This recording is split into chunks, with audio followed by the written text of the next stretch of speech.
Hi, Yanni. Thanks for taking some time today to talk to me about the work you're doing with the BSI panel on the revision of the PAS 128 standard. So to kick things off, can you give a brief overview of exactly what PAS 128 is? Yeah, of course. Hi, Simon. First of all, thank you for the opportunity that I get to talk about PAS 128 here with you. So PAS 128 is a publicly available specification from the BSI, and it's a specification for underground utility detection, verification, and location, which sets and manages expectations regarding the quality levels and methodologies in underground utility detection. Okay, and what's been the real driver behind the need for a revision to the standard? So the original standard came out in 2014, so time certainly was one of the drivers. Within that time, we had a lot of feedback from the industry, so that was another key driver. And also the advancement in technology was certainly an important driver too. All right, okay, and kind of following on from that, what are the really key areas that the BSI panel are focusing on within the revision? What are the areas of change going to be? So one of our priority area was going through all the feedback and have a response for all of those feedback.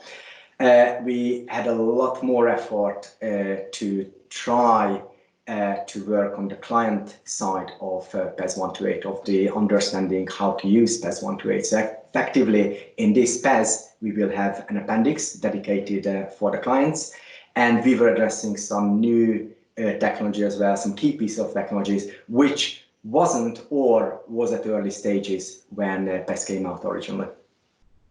Okay, that's interesting. So the aim of the revision is to make it much clearer for clients in terms of what they're receiving when they get a survey result in, and there's no ambiguity about what the actual output's going to be. Is that right? Yeah, that was a really important driver in this new PAS revision, and from a lot of the feedback, that was evident that it was much needed. Okay, and then thinking about the technology side, do you see PAS 128 as reacting to technology as technology continues to advance in the future? So it's almost a live document that reacts to changes in technology? So in an ideal world, PAS could be a live document. So whenever there is a changes out there in terms of technology, for instance, PAS would almost instantly could react to that. Now, in reality, that will never be the case.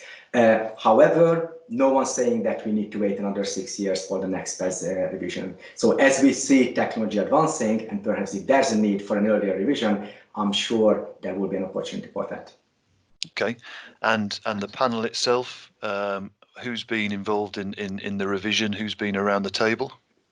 So we were really lucky with the talent around the table. So there was a cross section of people there, ranging from practitioners through clients, through academia, and obviously industry had a heavy representation as well. So that's quite an eclectic group of stakeholders in the room together.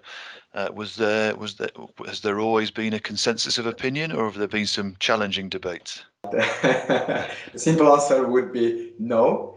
There had been some challenging debates. I would be lying if I didn't say there wasn't some heated debates, but we always got there. Really interesting piece of work. Sounds like a really interesting revision to the standard, which is going to give a bit more clarity to the customer, certainly. What's the timeline for launch? When can we see this revision come out?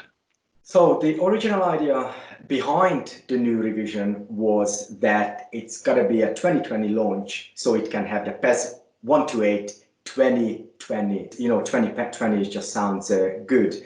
Obviously, COVID came in, so the actual revision process kept getting delayed and delayed. So currently, there would be a final draft produced by mid-September, which is the current deadline for that.